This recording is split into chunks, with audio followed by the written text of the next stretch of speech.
Hello viewers, Assalamu alaikum and welcome back to CSA Master Environment. In this lecture, I am going to discuss about the project of initiating and planning IS development projects. So if you have any queries, please comments below and make sure to subscribe and press the bell icon. So let's get started.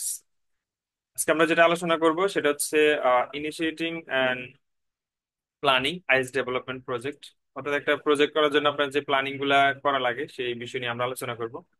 তো এগুলো আমরা গত লেকচারে আলোচনা করছিলাম, chapter 3 তে ছিল, এখন এটা চ্যাপ্টার 5 আছে। তো আমরা একটু শর্টলি একটু এগুলো বলবো, ডিসকাস করবো। তো প্রথমে আমরা যদি দেখি এখানে কি বলছে, তারা estimate the project initiation team. অর্থাৎ আপনি যখন একটা প্রজেক্ট করবেন, প্রজেক্ট করার জন্য আপনাকে ইনিশিয়েশন একটা টিম গঠন করতে হবে। আপনি বড় একটা প্রজেক্ট যখন চিন্তা করেন তখন আপনি সেটাতে একা একা হ্যান্ডেল করতে পারবেন না। সেক্ষেত্রে আপনার টিম ম্যানেজমেন্টের একটা বিষয় থাকে। সেখানে আপনাকে ইনিশিয়ালি আপনাকে যেটা করতে হবে, প্রথমে একটা টিম ইনিশিয়েশন করতে হবে প্রজেক্ট করার জন্য। তো এখানে সেটাই বলছে। আর এটা যদি একটু দেখি, establishing relationship with the customer.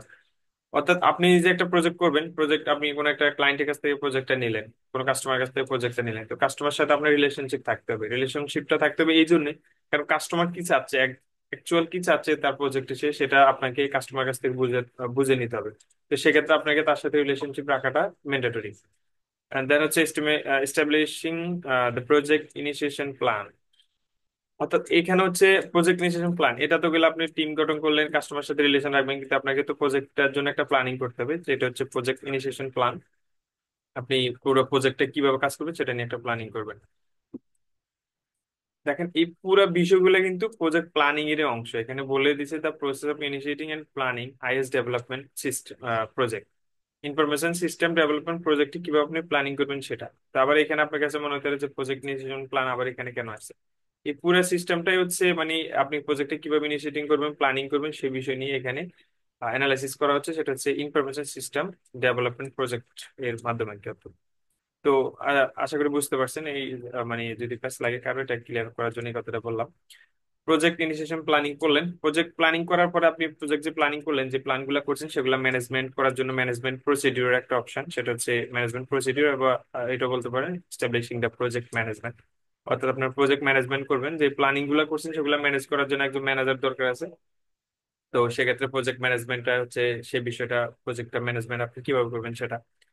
Then environment, এই প্রজেক্ট ওয়ার্কবুক, আপনাকে একটা ওয়ার্কবুক জেনারেট করতে হবে, যেখানে আপনার থাকবে হচ্ছে আপনি প্রজেক্টে কিভাবে ডেলিভার করছেন।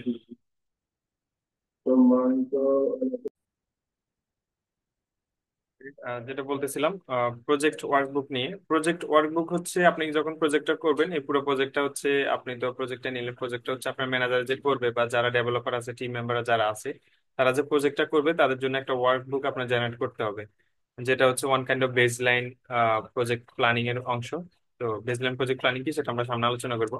তো এখানে যদি একটু শর্ট করে বলি আপনাদের বোঝার সুবিধার্থে, সেটা হচ্ছে আপনাকে একটা ওয়ার্কবুক জেনারেট করতে হবে, যেটা হচ্ছে, যেটা দেখলে হচ্ছে আপনার প্রজেক্টে কিভাবে কাজ করবে বা এটার ভিতরে কি কি কাজ থাকবে, যেমন আপনি কোথায় কি করবেন, প্ল্যানিং পেজে মানে লগ ইন পেজে কি হবে, অ্যাডমিন প্যানেলে কি হবে, এই বিষয়গুলা নিয়ে একটা ওয়ার্কবুক জেনারেট করতে হবে, সেটা হচ্ছে প্রজেক্ট ওয়ার্কবুক আর কি সেটা।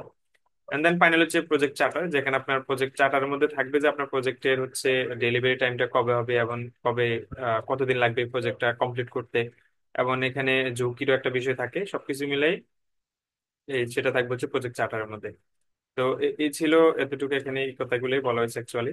তো এটা একটু ইম্পর্টেন্ট আছে এখানে।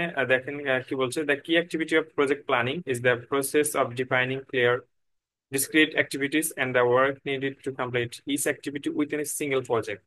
তার মানে আপনার একটা সিঙ্গেল প্রজেক্ট করতে কি অ্যাক্টিভিটি, প্রজেক্ট প্ল্যানিং ক্ষেত্রে যেটা, সেটা হচ্ছে process of defining clear discrete activity and the work needed to complete each activity within the single project. Single project করতে আপনার প্রত্যেকটা অ্যাক্টিভিটি, ইচ অ্যাক্টিভিটি কমপ্লিট করতে আপনার কতদিন লাগবে, বা কি আসলে বিষয় সময়ের একটা বিষয় এখানে এটা। তো এখানে এটা কি বলছে, এটাই খুব ইম্পর্টেন্ট, সেটা দেখেন। The object of the project planning, project planning এর অবজেক্ট হচ্ছে দুইটা, সেটা হচ্ছে process is the development of baseline project planning, baseline project planning and the project scope statement PSS. Baseline project প্ল্যানিংটা এবং হচ্ছে প্রজেক্ট স্কোপ স্টেটমেন্ট পিএসএস টা কি সেটা আমরা সামনে বিস্তারিত আলোচনা করব। এখানে আমরা একটু শর্ট করে বলি।